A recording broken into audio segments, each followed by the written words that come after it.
Give up your manhood, I've never seen somebody recover from it. That was all the people that went to the puffy parties. That was all the people that did all those things thinking that there was never going to be a consequence for what they were doing. Get punked out and pimped out by some over greater desire. You shouldn't have a greater desire than being a man. So you see some guys struggling with that. You see Bieber struggling with that. You see some of these guys struggling with that. They can't get it out of their head. A number of producers come in and make the approach, and you threaten to punch them in the mouth, or threaten to knock their head off for talking to you like, or looking at you like you're a woman. You know, when you approach a real man about his masculinity, you're going to get a real reaction back. It's a difference when a guy walks in a room and when a man walks into a room. And a man don't take the same things that a guy will accept. So always be the man in the room. And that's always been my whole thing, and have lost businesses because I don't bend over in that way. I don't compromise. I don't play gay roles. I don't kiss a man. I don't do that shit. He mentioned doing those kinds of things create an imbalance for men, right? So all of this boils down to the patriarchal God's disdain, jealousy, envy, hatred towards the divine feminine. Because the divine feminine always has been and always will be the most powerful entity, as above, so below. This is why the male human mimics the exact same train of thought as the patriarchal God of Abrahamic religions like Catholicism, Islam, Judaism, and Christianity. All of this boils down to, as you heard Terrence Howard say, you don't want them to treat you like women. Women are to be used. Women are to be violated. Women are to be not taken seriously. This is how the male human is conditioned to see the female human, no matter how you raise them. As above, so below. This is why I believe, this is my belief, these are my thoughts, this is my assessment and my math. I believe that Diddy is climbing the ranks. I don't believe that Diddy is in trouble. Even if they may put him in jail for photo ops, even if they may put him from prison and have him make phone calls, or even if he really is there, he's probably only there for a short amount of time. And this is why I think that.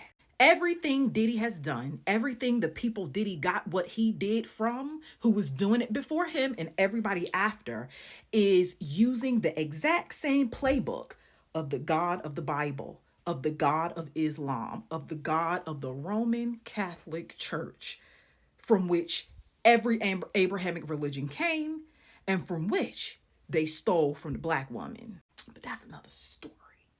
Homosexuality and queerness is as natural as the earth is. There is no plant or beast in the plant kingdom or animal kingdom that does not have queer identifiers, what we know as homosexuality.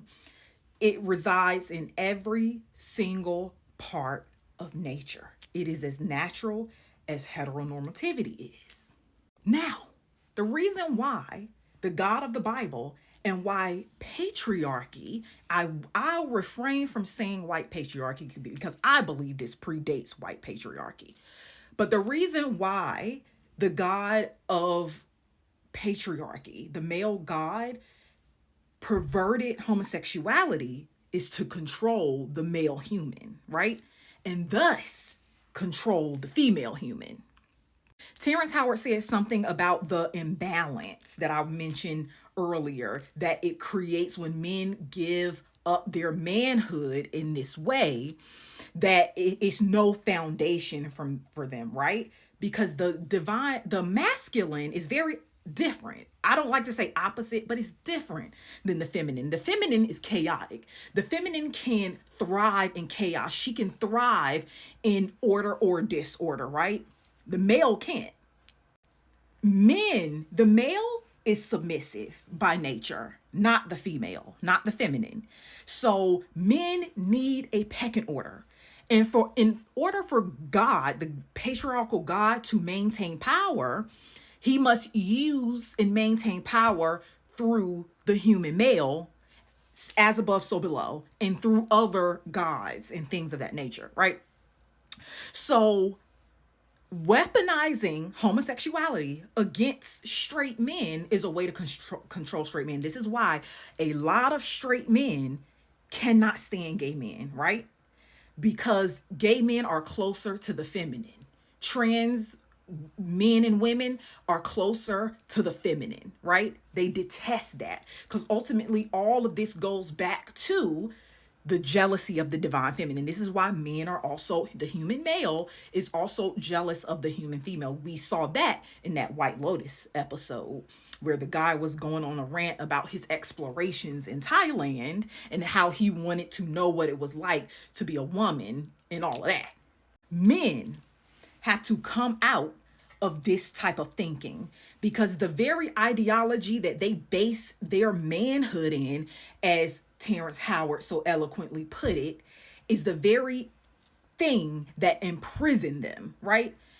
Man, woman, boy, girl, whatever. These are constructs. Race, construct, meaning it's all in here. It's not real. Nothing can happen to a man to make them no longer be a man. It doesn't change your testosterone levels. It doesn't change your physical attributes that make you a man here on earth, right? But in your mind and in the mind of other men, it makes you less than a man and closer to a woman, which is what every man do not want to be. And men have to pull themselves through enlightenment and through self-mastery. Men have to pull themselves out of this prison that they have imprisoned themselves through their own ideologies of what manhood is. And the root of that comes from God. We've been under the illusion, the lie that it came from the devil. It didn't.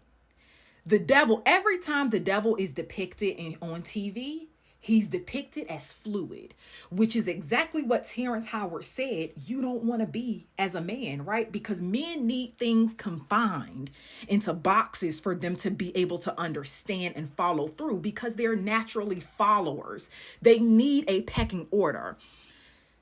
Weaponizing and perverting homosexuality is a way to keep straight men in control. And because straight men are the ones that have babies with straight women, they're the ones who need to be in control the most because they are the route to control women. And the sad part is men would be so much happier if they freed themselves from their own imprisonment, but they don't want to do it. And I remember having a conversation with my ex about him not wanting to express his feelings. And I was just like, well, say how you feel. There is quite literally nothing stopping you from opening your mouth and expressing how you feel and what you're going through, except you. Your mind is in prison. The male's mind is in prison, and y'all want them to be y'all's leaders. The majority of humans can't even really process this kind of information as it stands. So I know, a lot of people may or may not be able to understand what I'm saying, and that's okay. And it's not for everyone. If everyone was supposed to be woke, we wouldn't exist in the way we do. And he mentioned never seeing any man recover from this. Well, that's the beauty of the craft, right? The beauty of the craft is that God crafted this so finely that even the men who don't consent to this consent to it, right? Because even if men like Terrence Howard that actually aren't gay, right? Not DL, they actually are not gay and they keep their integrity intact. They still hold the ideologies which still give God power and still keep them bound. Aggression is necessary because there is no balance with men or women between their masculine and their feminine. God cared about humanity long enough to keep power. That's it. Just like men care enough about women